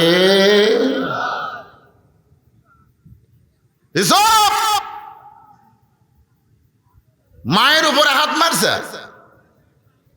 তোমার মা জুলাইখা লালন পালন করছে, তার ইজ্জত নষ্ট করার জন্য হাত মারছে। ইউসুফ কাঁদতেছে, কারণ অভিযোগ ছাড়া যখন বিচার, অভিযোগ দিয়েই বিচার, তদন্ত ছাড়া এখানে কোনো কথা বলার উপায় আছে? জুলাইখা অভিযোগ করছে আর তদন্ত ছাড়াই বিচার শুরু হয়ে গেছে। মায়ের স্তনে দুগ্ধ পান করে ছোট্ট শিশু চিৎকার করে বলতেছে, রে বিচারক, ইউসুফের বিচার করার আগে তদন্ত করো। বিচারক বলে, কে কথা কয় রে? মা নিয়ে বলে, আমার বাচ্চা 3-4 মাস বয়স, আমার দুগ্ধ পান করে, আর জবানে কথা ফুটতেছে। বলে, এবার টেবিলের উপরে বাচ্চাকে রাখো। বাচ্চা বলতেছে, বিচারপতি, বিচার যদি করবার চাও তাহলে তদন্ত করে বিচার করো। ইউসুফের সামনে যদি জামা ছেঁড়া হয় তাহলে ইউসুফের দোষ, আর পিছনে যদি জামা ছেড়ে তাহলে জুলাইখার দোষ। কারণ ইউসুফ জুলাইখাকে ধরবার চাচ্ছিল, জুলাইখা ইজ্জত বাঁচানোর জন্য ইউসুফের জামা সামনে ছেঁড়া ফানাফাট করে দিছে। কিন্তু জুলাইখা ইউসুফকে ধরবার চায়, ইউসুফ ধরা দেয়নি। এখন দেখো জামা কোন দিকে ছেঁড়া, সামনে না পিছনে ছেঁড়া। সমস্ত বিচারপতি তদন্ত করে দেখে জামার সামনে ছেঁড়া তো দূরের কথা, ময়লা পর্যন্ত লাগেনি। আর পিছন থেকে তাকায় দেখে পাঞ্জাবি ছেঁড়া। সব বিচারপতি কয়, ইউসুফ মনে মনে তুমি নির্দোষী, কিন্তু আমরা জবান খুলবার পারতেছি না, আমরা চাপে আছি, চাপে। এমন চাপত ছিল ভাই, যেরকম ঠিক কি না? ইউসুফ তুমি নির্দোষী, কিন্তু আমরা জবান খুলবার পারতেছি, আমরা চাপে আছি। এমন সময় জুলাইখার স্বামী প্রধানমন্ত্রী বলে, বিচারক কি বিচার? প্রধান বিচারপতি জুলাইখার দিকে তাকায়, প্রধানমন্ত্রীর দিকে তাকায় বলে, ইউসুফ তুমি দোষী। আপনার বলেন, ইউসুফ কি দোষী? ইউসুফ তুমি দোষী, বিনা দোষে দোষী কইরা আল্লাহ ইউসুফ দিল জেলখানা। আল্লাহ উপায় বলো না, জনম দুঃখী কপাল পোড়া মানুষ ইউসুফ গেছো না। আল্লাহকে, ইউসুফ রে, ভালো মানুষ জেলখানায় গেলে তার সম্মান বাড়ে, আর খারাপ মানুষ জেলখানায় গেলে তাকে ডিম মারে। জোরে কান কি মারে? জুতা মারে। আর ভালো মানুষ যদি জেলখানায় যায়, আপনারা বলেন তো তার সম্মান বাড়ে না কমে? আমির হামজার সম্মান আগে যা ছিল তার চাইতে বাড়ছে না কমছে? মামুনুল হকের সম্মান আগের চাইতে বাড়ছে না কমছে? সাইদি সাহেব যদি খালি এই বছর পর্যন্ত বাঁচিয়া থাকতো, আর যদি জেলখানা থেকে বাড়াতো, তাহলে বুঝতে পারতেন আগের সাইদি আর যে জেলখানা খাটার পরের সাইদি। এবারে কথা কন না কেন? বারে এরা কোন গুরু? কি সম্মান বাড়ে না কমে? আর খারাপ মানুষ জেলখানায় গেলে তার সম্মান বাড়ে না কমে? এরশাদ শিকদার জেলখানাত গেছিল আর সম্মান বাড়ছে, খালি ছাড়িয়ে দিলে জনগণ লাত্তাই মারতো। এখন যেগুলা জেলখানা ঢুকাচ্ছে কুটের মধ্যে যে ডিম মারে, তার মানে কি? তার মানে ওয়াকার সাহেব বলেছে, ওয়াকার বলেছে আমরা 600-এর উপরে আমাদের ক্যান্টনমেন্টে হেফাজতে রাখছি, কারণ বাইরে রাখলে জনগণের পিটুনি খেয়ে এরা মরবি। বাগান একটু খেয়াল করেন, ইউসুফ নবীকে আল্লাহ তাআলা জেলখানা থেকে বের করলো, অসম্মান করে না, সম্মান দিয়ে বের করে। বাগান বিশাল কাহিনী। ইয়াকুবের সঙ্গে ইউসুফ নবীর দেখা হলো। ওই দেখা হওয়ার পরে শুকরিয়া তান 3 রাকাত নামাজ পড়ে বাপ বেটা। আল্লাহ ওই নামাজ এতই পছন্দ, নবীর ডাক দেয়া বলে ওই 3 রাকাত নামাজ আমি আল্লাহর এতই পছন্দ। আপনার উম্মতেরা মাগরিবের 3 রাকাত নামাজ যখন জামাতের সঙ্গে আদায় করবে, ইয়াকুব ইউসুফ সমপরিমাণ সওয়াব আমি আল্লাহ তাদের আমল নামায় দিয়া দিব। লিল্লাহি তাকবীর। এখন এক ওয়াক্ত বাকি আছে, এশার নামাজ। এখনো একজন নবী কিন্তু মরে নাই, তার কবর দেওয়ার জায়গা আমরা বারবার দেখি। যতবার মদিনায় যাই, রাসূলের রওজা জিয়ারত করার ওই ফাঁক দিয়ে দেখতে গিয়ে দেখি এক জায়গা ফাঁকা, 2 জায়গা ফাঁকা। এই 2টা কবর ফাঁকা রাখার কারণ হলো, একটা কবরে থাকবে ঈসা আলাইহিস সালাম আর একটা কবরে থাকবে ইমাম মেহেদী আলাইহিস সালাম। আপনারা কি বিশ্বাস করেন? তাহলে ঈসা আলাইহিস সালাম কি মরছে নাকি? এই দুনিয়া থেকে আল্লাহ তাকে 4র্থ আসমানে রাইখা দিয়েছে। সুবহানাল্লাহ কোন। ঈসা আলাইহিস সালাম 4র্থ আসমানে যায় আল্লাহকে বলতেছে, আল্লাহ মানুষ দুনিয়াতে যায় মরার জন্য, কিন্তু আমার যে মরা হলো না, আমি কি মরবো না? আল্লাহ কয় ঈসা অবশ্যই মরবা। ঈসা বলতেছে, আল্লাহ তাহলে 4র্থ আসমানে আমারে আপনি মারবেন? আল্লাহ কয় 4র্থ আসমানে কবর দেওয়ার কোনো জায়গা নাই। ঈসা বলতেছে, আল্লাহ তাহলে মারার জন্য আবার কোথায় পাঠাবেন? আল্লাহ বলে দুনিয়ায়। ঈসা বলে, আল্লাহ আবার নবী করে কবে দুনিয়াতে পাঠাবেন? আল্লাহ কয়, ঈসা রে নবী করে আর তোমাকে দুনিয়াতে পাঠানো হবে না, বিশ্ব নবীর উম্মত করে দুনিয়াতে প্রেরণ করব। যেই বলছে বিশ্ব নবীর উম্মত, সঙ্গে সঙ্গে 4 রাকাত নামাজ আদায় করে। আল্লাহ বলে, ঈসা খবর কি? বলে, নবী হয়ে এত খুশি হয়নি, কিন্তু বিশ্ব নবীর উম্মত হওয়ার কথা শুনে তোমাকে 4 রাকাত নামাজ পড়ে শুকরিয়া আদায় করলাম। আল্লাহ বলে, নবী গো ওই 4 রাকাত নামাজ আমার এতই ভালো লাগছে, আপনার উম্মতের জন্য এশার 4 রাকাত ফরজ হিসাবে কবুল করে নিলাম। নামাজ আদায় করবে জামাতে, ঈসা নবীর সমপরিমাণ সওয়াব আমি আল্লাহ দিয়া দিব। ওটার আগে আপনারা বলেন কোন নামাজ বাদ দিবেন? কেবারে বাদ দিবেন? মাশাআল্লাহ। এই নামাজ বাদ না দেওয়াটা নিয়ত করাই হলো কুরবানি। আজ থেকে নিয়ত করেন, এক ওয়াক্ত নামাজ বাদ দিব না। সবচেয়ে বড় কুরবানি হলো কি? ত্যাগ করা। ওই ঘুমটুম সব বাদ দেয়। সাইড থেকে কি কয় বেতের নাকি? বেতের বাদ আছে, জুম্মা বাদ আছে, একদিনে সব শুনবেন না? না, আমার প্রধান অতিথি ভাই নামাজের গুরুত্ব নিয়ে কথা বলাতে আমি মনে করলাম যে এলাকাত মনে হয় নামাজই কম চলতেছে। সত্যি? হ্যাঁ, যে মরদরা নামাজ পড়তেছেন না, হাই রে পিটন অভিভাবক। একটা ছোটবেলার গান শুনছিলাম মধুবন সিনেমা হলে,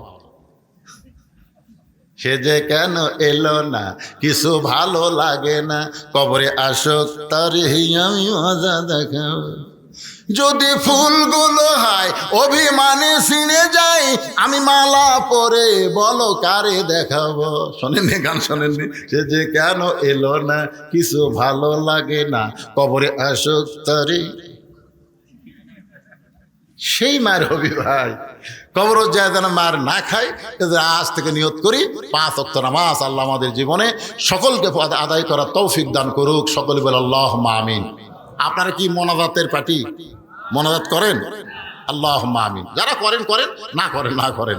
আল্লাহ যারা কষ্ট করে মেহনত করে আজকে এত সুন্দর জান্নাতের বাগান লাগাইছে, আল্লাহ তাদের সকলকে জান্নাতি কবুল করো। এই মাদ্রাসাকে কিয়ামত পর্যন্ত কবুল করে নাও। এই মাদ্রাসায় নগদে বাকিতে যারা দান করেছে আল্লাহ সকলের দানকে কবুল করো। আজকের মাহফিলের সভাপতি, প্রধান অতিথি, বিশেষ অতিথি, সহসভাপতি আল্লাহ সবাইকে মাফ করো, কবুল করো।